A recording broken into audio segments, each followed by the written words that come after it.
नमस्कार साथियों, आपका फिर से स्वागत है एक बेहतरीन सी क्लास में जो है कि वर्तनी की।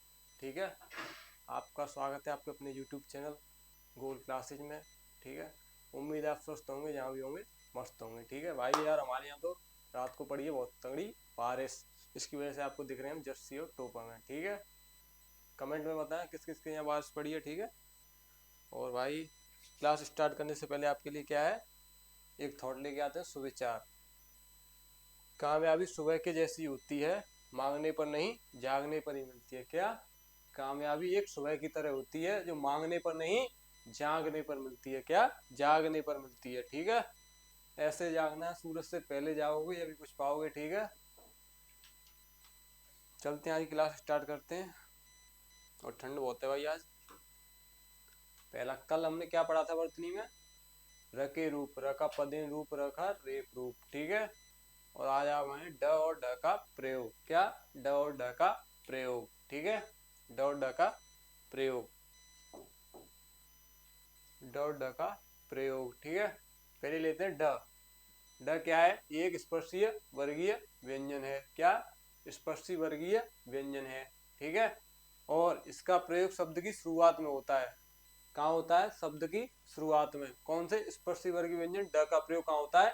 शब्द की शुरुआत में। ठीक है, शब्द की शुरुआत में जैसे उदाहरण देख लीजिए, जैसे आपने लिया कोई शब्द डमरू, डकैत, डकार, डलिया।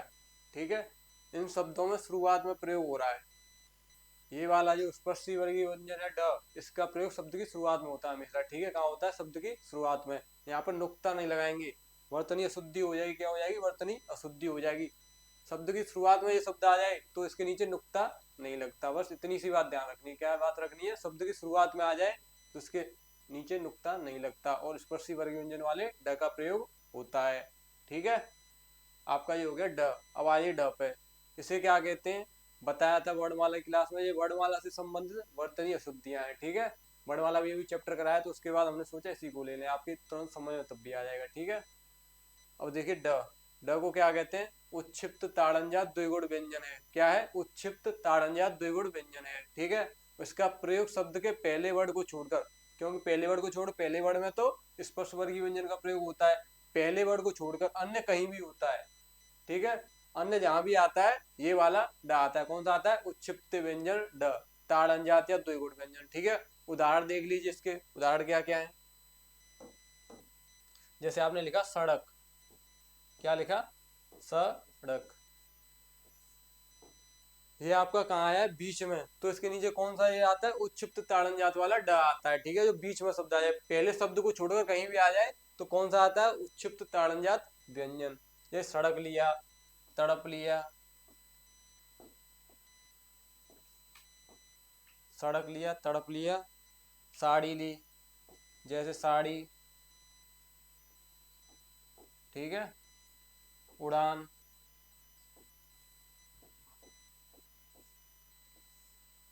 ठीक है, देख रहे हो ना, मतलब शब्द की शुरुआत में वर्णन आए, बीच में आए तो वहां कौन सा आता है? ताड़नजात उच्छिप्त व्यंजन ड, और शब्द की शुरुआत में आए तो स्पर्श वर्गीय व्यंजन वाले ड का प्रयोग होता है। ये वर्तनी की अशुद्धियां हैं। ठीक है, इनको ध्यान से पढ़ना है। ठीक है, नोट बनाइए प्रॉपर इसको। कौन कौन से शब्द हैं जो मध्य में आते हैं? सड़क, तड़प, साड़ी, उड़ान।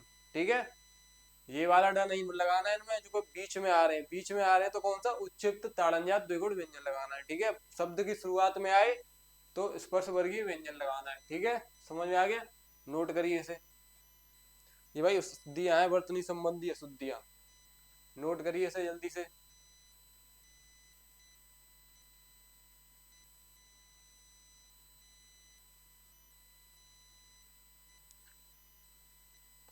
चलिए आगे चलते हैं। ये तो हो गया ड और ड। अब आ गया आपका ड और ढ। कौन सा? ढक्कन वाला ड। ठीक है, पहले लेते हैं ड। ये कौन सा है? स्पर्श वर्गीय व्यंजन है। इसका प्रयोग शब्द की शुरुआत में होता है, जैसे ही उसी की तरह। क्या? उसी की तरह। जो वाला स्पर्शी वर्गीय व्यंजन वाला होता है वो शब्द की शुरुआत में आता है, और जो उच्छिप्त वाला है वो शब्द की शुरुआत में ना आकर कहीं भी आए तो वो आता है उच्छिप्त व्यंजन। ठीक है, क्या? शब्द की शुरुआत नहीं करता उच्छिप्त व्यंजन। ठीक है, शब्द के मध्य में आए या पीछे आए, वहां आए तो कौन सा? उच्छिप्त ताड़नजात द्विगुण व्यंजन। ठीक है, ढका देख लीजिए स्पर्शी वर्गीय व्यंजन है, इसका प्रयोग शब्द की शुरुआत में होता है। उदाहरण देख लीजिए ढक्कन, क्या ढक्कन, तो यहाँ पे नुक्ता नहीं लगेगा, क्या नहीं लगेगा, नुक्ता लगा के गलत मत कर देना, ठीक है, नुक्ता नहीं लगेगा इस वर्ड में। जो शब्द की शुरुआत में आ जाए तो वहां पे नुक्ता नहीं होता, उत्क्षिप्त वाला नहीं होता, स्पर्शी वर्गीय व्यंजन वाला डा आएगा, ठीक है, समझ में आ रहा है ना? कमेंट में कर दीजिए समझ में आ रहा हो, डाउट हो कोई भी आपका, कोई भी, तो आप कमेंट में बता सकते हैं, पूछ सकते हैं, ठीक है। जैसे उदाहरण दीजिए ढक्कन, ढोलक, डाल, ठीक है, शब्द की शुरुआत में आए तो स्पर्श वर्गीय व्यंजन वाला, सीधी सीधी बात ध्यान रखनी है आपको, क्या रखनी है, शब्द की शुरुआत में आए तो स्पर्श वर्गीय व्यंजन वाला, और बीच शुरुआत को छोड़कर अन्य कहीं भी आए तो उच्छिप्त वाला, ठीक है, याद रहेगी ये बात। अब देख लीजिए, ये देख लीजिए ढ, उच्छिप्त ताड़नजात द्विगुण व्यंजन कहते हैं, क्या कहते हैं इसे, उच्छिप्त ताड़नजात या द्विगुण व्यंजन कहते हैं। इसका प्रयोग शब्द के पहले वर्ड को छोड़कर अन्य कहीं भी हो जाता है। क्या बात बताई थी हमने आपको, इसका प्रयोग शब्द के पहले वर्ड को छोड़कर अन्य कहीं भी हो जाता है। जैसे उदाहरण देख लीजिए, चढ़ना, पढ़ना, ढूंढना, ये देखिए बेहतरीन शब्द है ढूंढना, इसमें आपको दोनों नियम दिख जाएंगे। क्या शब्द की शुरुआत में आ रहा है तो ये ढ, नुक्ता नहीं लग रहा है, ठीक है, और मध्य में आ रहा है शुरुआत को छोड़कर तो वहां ढ लग रहा है, ठीक है, ये बहुत बेहतरीन शब्द है ढूंढना। इसमें आपको दोनों दोनों के उदाहरण मिल जाएंगे, ठीक है, ढूंढना, कौन कौन से उदाहरण हो गए, चढ़ना, पढ़ना, ढूंढना आदि, ठीक है, नोट करिए, समझ में आ रहा है ना? कमेंट में बताइए समझ में ना आए तो पूछिए दोबारा, ठीक है, नोट करिए इसे।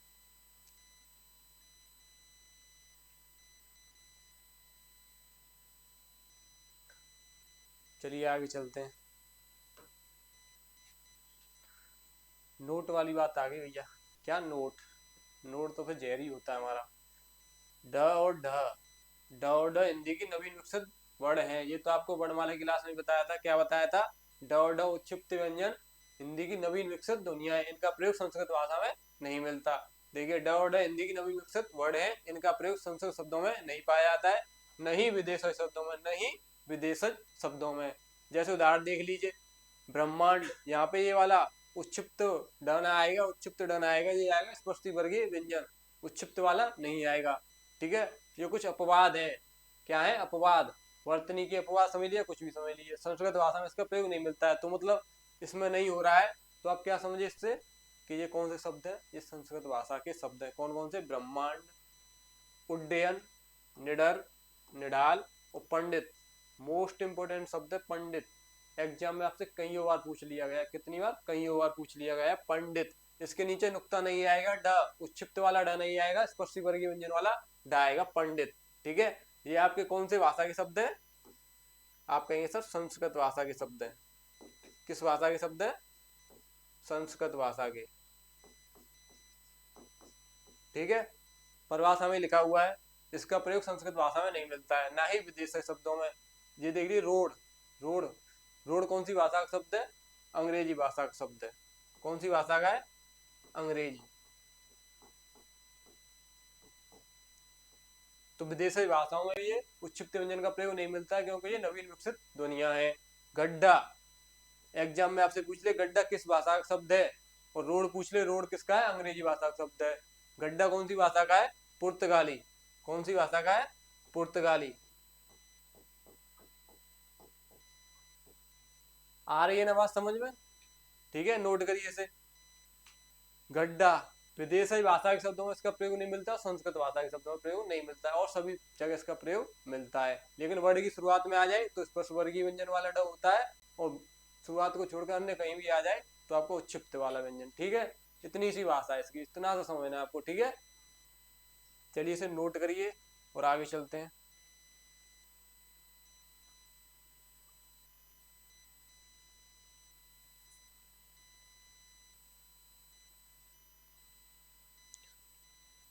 चलिए आगे, भाई क्लास को शेयर करिए, लाइक करिए, कमेंट करिए, ठीक है, ज़्यादा से ज़्यादा शेयर करिए। सब्सक्राइब की तो हम बोलेंगे नहीं, हमारे सर ने आपको बोल दिया है, अब आपको कराना होगा अपने मन से कराएंगे, जहाँ पढ़ना है वो पढ़ेगा, ठीक है, कहने से कोई कुछ नहीं करता है, ये हमने देख लिया कह कह के, ठीक है।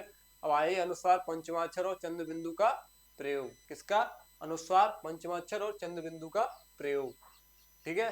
पहला है आपका अनुस्वार, क्या है, अनुस्वार, अनुस्वार, इसकी परिभाषा देख लीजिए। इसका प्रयोग संस्कृत भाषा के शब्दों में अनुस्वार अंक की मात्रा के लिए, पंचमाक्षर के लिए, तथा हिंदी शब्दों में शिरोरेखा से ऊपर वाले, शिरोरेखा से ऊपर वाले, शिरोरेखा क्या बताई थी, ये शिरोरेखा से ऊपर वाले, ऊपर वाली मात्राओं, ये वाली मात्राओं के साथ अंक की मात्रा का के लिए होता है। ठीक है, क्या होता है, क्या समझ में आया? अनुस्वार का प्रयोग कहाँ होता है? जो शिरोरेखा से ऊपर वाली मात्रा होती है उन पे अंक की मात्रा का प्रयोग होता है। उदाहरण देख लीजिए, संयम, संस्कार, क्या, संयम, संस्कार, गंगा, खंजन, मैं, क्यों, आदि। ठीक है, समझ में आ गया ना? अनुस्वार का प्रयोग कहाँ होता है? शिरोरेखा से ऊपर वाली मात्राओं के लिए होता है। ठीक है, उदाहरण आपको देख लीजिए, संयम, संस्कार, गंगा, खंजन, मैं, क्यों, आदि। ठीक है, नोट करिए इसे।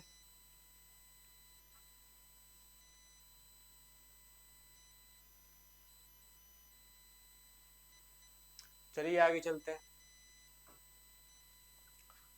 अब आ गया आपका पंचमा अक्षर। क्या आ गया? पंचमा अक्षर। यदि किसी शब्द में कोई पंचमा अक्षर आधा, क्या, यदि किसी शब्द में कोई पंचमा अक्षर आधा आए और उसके तुरंत बाद उसी वर्ग का कोई वर्ण आए तो वह पंचमा अक्षर अनुस्वार के रूप में बदल जाता है। इसका प्रयोग टंकण विधि में बहुत अधिक होता है। ठीक है, क्या समझ में आया आपको? यदि किसी शब्द में, क्या, यदि किसी शब्द में कोई पंचमा अक्षर आधा आए और उसके तुरंत बाद उसी वर्ग का कोई वर्ण आए, उसके तुरंत बाद, क्या, उसके तुरंत बाद उसी वर्ग का कोई वर्ण आए तो वह पंचमाक्षर अनुस्वार के रूप में बदल जाता है। उदाहरण देख लीजिए, उदाहरण से आपकी काफी समझ में आएगा।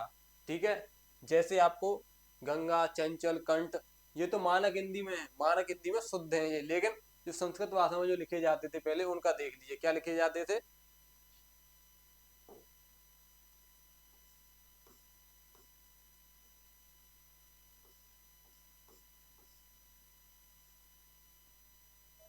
ये आपका क्या बोलेंगे इसको? गंगा, गड़गा नहीं, गंगा, आधा शब्द। ठीक है, और ये आपके पंचमाक्षर क्या कहता है? यदि किसी शब्द में कोई पंचमाक्षर आधा आए, ये क्या है? क वर्ग का पंचमाक्षर आधा आ रहा है, हल लगा हुआ है तो हलंत लगा होता है, आधे वर्णों के नीचे लगा होता है, तो ये आधा वर्ण आ रहा है। क्या है? आधा आए और उसके तुरंत बाद, और उसके तुरंत बाद उसी वर्ग का कोई वर्ण आए। पंचमाक्षर आ गया क वर्ग का, इसके तुरंत बाद ग आ रहा है, क, ख,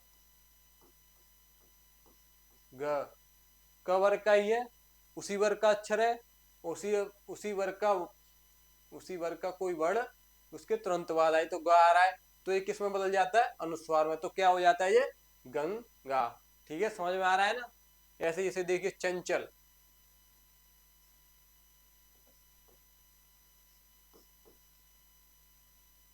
क्या, चंचल, जी आप संस्कृत भाषा में, ये हिंदी मानक भाषा में इनका क्या कर दिया है? छोटा रूप कर दिया। क्या? छोटा रूप, इसीलिए इसका प्रयोग करते हैं हम ज्यादातर, इसका प्रयोग अभी कम करते हैं। ठीक है, क्या, चंचल। क्या बताया था? कोई पंचमाक्षर आधा आए और उसके तुरंत बाद उसी वर्ग का कोई अक्षर आए तो वो किस में बदल जाता है? अनुस्वार में बदल जाता है। ठीक है, तो यहाँ क्या आ रहा है? अनुस्वार, पंचमाक्षर आ रहा है आधा, किस वर्ग का आ रहा है? च का, और उसी वर्ग का च उसके तुरंत बाद है तो किस में बदल जाएगा? अनुस्वार में। ठीक है, चंचल हो जाएगा। ऐसे ही कंठ है, पंथ है, संबंध है। ठीक है, इनका वो कर देते हैं, इनका वर्ड विन्यास जो पुराने लिखे जाते थे। कंठ को हम किस और रूप में लिख सकते हैं? कंठ, पंत,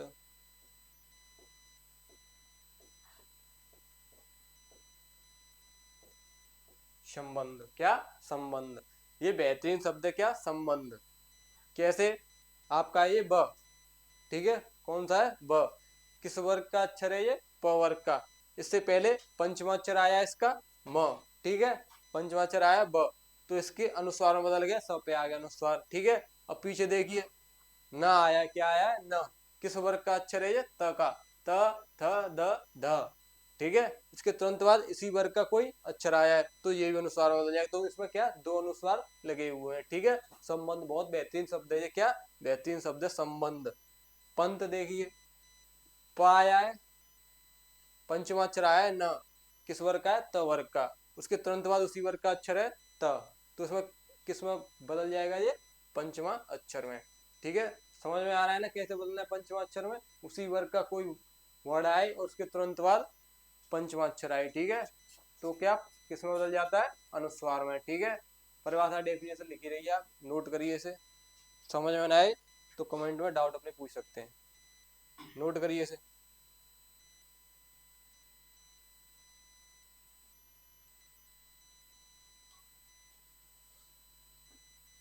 चलिए आगे चलते हैं। अब आ गया आपका क्या, चंद्र बिंदु। क्या आ गया, चंद्र बिंदु। ठीक है, चंद्र बिंदु की परिभाषा देख लीजिए। चंद्र बिंदु का प्रयोग हिंदी भाषा में अंक की मात्रा के लिए शिरोरेखा से नीचे, क्या शिरोरेखा से नीचे, अनुस्वार का शिरोरेखा से ऊपर, चंद्र बिंदु का शिरोरेखा से नीचे वाली मात्राओं के साथ होता है। क्या होता है, शिरोरेखा से नीचे वाली मात्राओं के साथ होता है। उदाहरण देख लीजिए, आंधी, मुंह, क्या शिरोरेखा से नीचे, बांस, अंगूठी, आदि। ठीक है, उदाहरण समझ में आ रहे हैं ना, आंधी, मुंह, बांस, अंगूठी, आदि, ये शुद्ध रूप है, इसे ऐसे नहीं लिख सकते। आपने लिख दिया आंधी, ये क्या हो जाएगा आपका, गलत। इसका शुद्ध रूप क्या है, चंद्र बिंदु वाला। ठीक है, अनुस्वार नहीं लगेगा यहाँ पे, क्या नहीं लगेगा, अनुस्वार। ऐसे ही मुंह, बांस, अंगूठी, आदि, ऐसे बहुत वर्ड है। ठीक है, सूर्यरेखा से नीचे वाली मात्राओं के साथ चंद्र बिंदु का प्रयोग होता है। अब देखिए क्या आगे, चलिए नोट करने वाली बात। नोट करने वाली बात क्या है, जब भी कोई पंचमाक्षर द्वितीय व्यंजन के रूप में आए, क्या, जब भी कोई पंचमाक्षर द्वितीय व्यंजन के रूप में आए तो उसका अनुस्वार नहीं बनता है। क्या, उसका अनुस्वार नहीं बनता है। ठीक है, उदाहरण देखिए, सम्मान, क्या है, सम्मान, म क्या है, पंचमाक्षर है, उसके तुरंत बाद पंचमाक्षर आया, उससे पहले आधा पंचमाक्षर आया। ठीक है, तो ये अनुस्वार में नहीं बदलेगा। क्या, अनुस्वार में नहीं बदलेगा। ठीक है, कोई भी पंचमाक्षर हो और उससे पहले वही वर्ड आधा आए तो उसका अनुस्वार नहीं बनता है। ठीक है, समझ में आ रहा है ना। दूसरा नोट देखिए, श श श ह और यह लव, ऊष्म व्यंजन और अंतस्थ व्यंजन का अनुस्वार बदल जाता है। ठीक है, जैसे संयम, उदाहरण देख लीजिए, संयम, स, यह क्या है, अंतस्थ व्यंजन, ये आधा आया है तो इसका ये क्या हो गया, अनुस्वार। ठीक है, अनुस्वार में बदल जाता है। ऊष्म व्यंजन और आपके अंतस्थ व्यंजन अनुस्वार में बदल जाते हैं, लेकिन कोई पंचमाक्षर आए उसके आगे उसका पंचमाक्षर आधा रूप में आए तो वो चेंज नहीं होता अनुस्वार में। ठीक है, समझ में आ रहा है ना। और ये स श श ह, ऊष्म व्यंजन और अंतस्थ व्यंजन आधे आए तो इनका अनुस्वार में परिवर्तन हो जाता है। ठीक है, नोट करिए इसे और एक एक चीज समझ के चलिए। ठीक है, समझ के पढ़ोगे तभी आगे बढ़ोगे। नोट करते चलिए, साथ के साथ कॉपी पेन लेकर बैठा करिए। ठीक है, क्लास में क्लास की तरह माहौल बनना है, आप कहीं भी ना जाएं ऑफलाइन पढ़ने, लेकिन पढ़ें सिस्टमेटिक ढंग से। नोट, नोट देखिए अगला, नोट अगला क्या है, प्राय, ऋषि, र और श के बाद न व्यंजन के स्थान पर ड का प्रयोग होता है। आपने देखा होगा, उदाहरण देख लीजिए, परिणाम, क्या, परिणाम, क्या आ गया इसमें, र, तो र के बाद यहाँ क्या नहीं लगाएंगे, परिणाम नहीं करेंगे, क्या करेंगे, परिणाम, ड का प्रयोग करेंगे, न के स्थान पर किसका, ड का प्रयोग करेंगे। किन वर्णों के बाद, ऋषि और र और श। ठीक है, और देखिए प्रमाण, यहाँ क्या आ गया आपका, र, प्रमाण, तो यहाँ पे प्रमाण नहीं करेंगे, क्या करेंगे, प्रमाण। ठीक है, ये शुद्ध रूप लिखे हुए हैं आपके। रामायण, रा आ गया, रा के बाद न लगेगा, रामायण नहीं होगा, रामायण। ठीक है, भूषण, श आ गया, स के बाद न लगेगा, क्या लगेगा, ड, भूषण, अरुण, आदि। ठीक है, समझ में आ रहा है ना। ठीक है, समझ के चलिए एक चीज को। अब आ गया आपका नेक्स्ट, अगला क्या आ गया, वर्ड वियोजन, विच्छेद या विन्यास। ठीक है, क्या बोलते हैं इसे, वर्ड वियोजन, विच्छेद या विन्यास। ये आपसे बहुत पूछ लेता है कि कोई शब्द दे दिया, इसका वर्ड विन्यास या वर्ड विच्छेद करिए। ठीक है, करना कैसे वो समझ लीजिए। वैसे वर्ड वाला मैं आपको बताया है ये, फिर भी एक बार देख लीजिए। आपको शब्द दिया अनुस्वार, क्या दिया, अनुस्वार। अनुस्वार का वर्ड विन्यास कैसे करेंगे, आपका स्वर आ गया, अधन न, न क्या है, आधा, तो अल लगा देते हैं उस वर्ड के नीचे। उ, अनुस्वार, क्या स्वर के नीचे अल नहीं लगा होता, कि स्वर पूरा होता है, लेकिन व्यंजन स्वर की सहायता से नहीं बोले जाते हैं, और उसमें स्वर हटा देंगे तो क्या हो जाएगा, वो आधा, ठीक है, हल लगा देते हैं। अनु, अब आपके स क्या है आपका, आधा,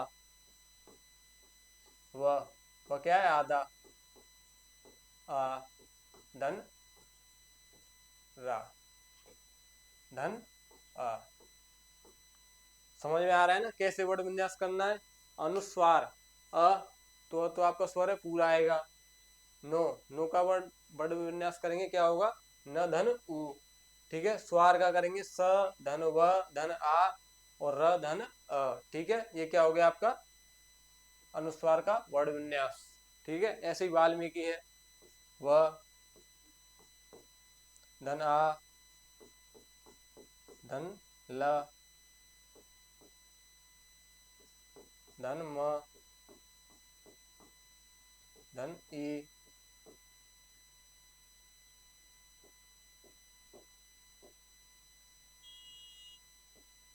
धन ई, धन क, धन ई, ठीक है। क्या हो जाएगा, वाल्मीकि, ठीक है। वाल्मीकि का ये एकदम सही वर्ड विन्यास है, ठीक है। ऐसे ही पंचमाक्षर, ये बहुत बेहतरीन शब्द है, क्या, पंचमाक्षर, प, धन अ, धन च, धन अ, धन म, धन आ, धन। ये आपका क्या है, संयुक्त व्यंजन, कौन सा, छ। ये किस किस से बन के बना होता है, क, धन श, ठीक है। किससे, क धन श, धन क्या आएगा, अ, धन र, धन अ। ये मैं आपको कौन से वर्ड विन्यास कर रहा हूँ, जो एग्जाम में आपसे पूछे जाते हैं, परीक्षा में बहुत बार पूछे गए हैं, ठीक है। अनुस्वार, वाल्मीकि, पंचमाक्षर, बहुब्रीहि का देख लीजिए, क्या, ब, धन अ, धन ह, धन उ, धन व, धन र, धन ए, धन ह, धन ए। क्या ये आपके एकदम सही वर्ड विन्यास किए गए हैं, इन्हें नोट कर लीजिए, ठीक है। आगे बढ़ने से पहले नोट करिए इन्हें। क्या, अनुस्वार, वाल्मीकि, पंचमाक्षर, बहुव्रीहि, ये आपसे परीक्षा में कई बार पूछे जा चुके हैं, इसीलिए इनका वर्ड विन्यास देख लीजिए, एक बार समझ लीजिए, ठीक है। और नोट कर लीजिए ध्यान से, पूछे जाते हैं ये बहुत बार आपसे परीक्षा में, ठीक है।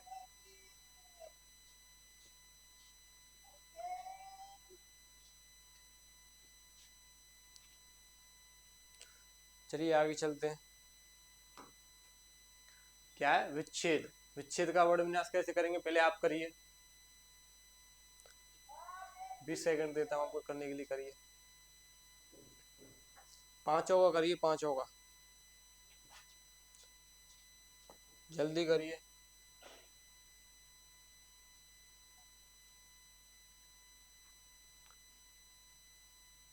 ठीक है, हो गया होगा, बताता हूँ मैं, ठीक है। विच्छेद क्या है, शब्द क्या है आपका, विच्छेद। विच्छेद में व, धन ए, धन च, धन छ, धन ए, धन द, धन अ, क्या हो जाएगा, विच्छेद, ठीक है। विच्छेद, व, धन ई, धन च, धन छ, धन ए, धन द, धन अ, ठीक है। ये आपका क्या है, एकदम सही है। जिन लोगों का भी ये है एकदम सही है, ठीक है। उद्यान का करिए, उद्यान का,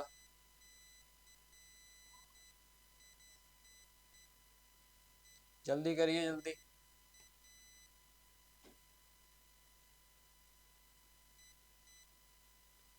उद्यान का देखिए, जैसे क्या है, ओ धन द।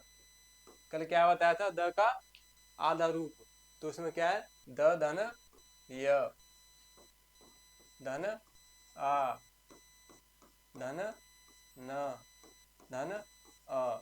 ठीक है, उद्यान का, ठीक है, उद्यान का वर्ड विन्यास ये होगा आपका, ओ धन द धन य ध धन आ धन न धन अ। ठीक है, ये क्या आपका एकदम सही। वर्तस्य का करिए, क्या वर्तस्य, ये वर्तस्य किसका उच्चारण स्थान बताया था आपको वर्णमाला में, कमेंट में बताइए। क्या वर्तस्य किसका उच्चारण स्थान था, ट्रिक बताई थी, आप ट्रिक के माध्यम से आपको बताया था। वर्तस्य, क्या वर्तस्य किन चारों का था, नल रस, नल से क्या निकलता है, रस, नल रस। ठीक है, न ल र स, इन चारों को उच्चारण स्थान क्या है, वर्तस्य। ठीक है, वर्तस्य का वर्ण विन्यास करिए, जल्दी करिए, आपके पास 10 सेकंड का समय है।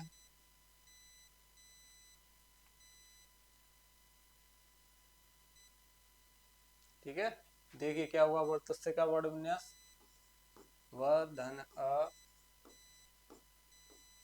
धन र धन त धन श धन य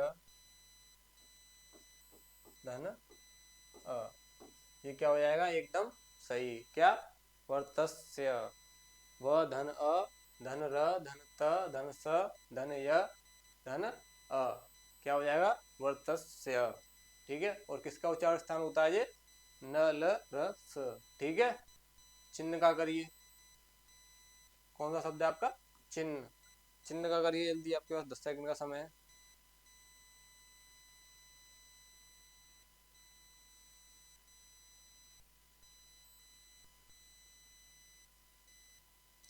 देखिए क्या हुआ चिन्ह का,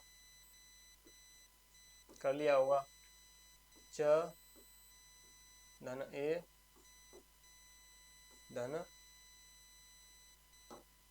क्या है, क्या बताया था कल, जो नीचे होता है जमीन से जुड़ा होता है वो पूरा होता है, आधा कौन सा है, छ धन च धन ए धन धन न धन क्या हो जाएगा आपका, चिन्ह का वर्ड विन्यास क्या हो जाएगा, च धन ए धन धन न धन अ। ठीक है, ये आपका एकदम सही हो जाएगा। पुरुष का करिए, किसका, पुरुष का, पुरुष का वर्ड विन्यास करिए जल्दी, जल्दी करिए।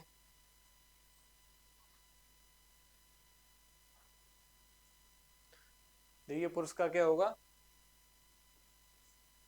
प धन ओ धन र धन ओ धन श धन अ। ठीक है, ये क्या हो जाएगा एकदम सही।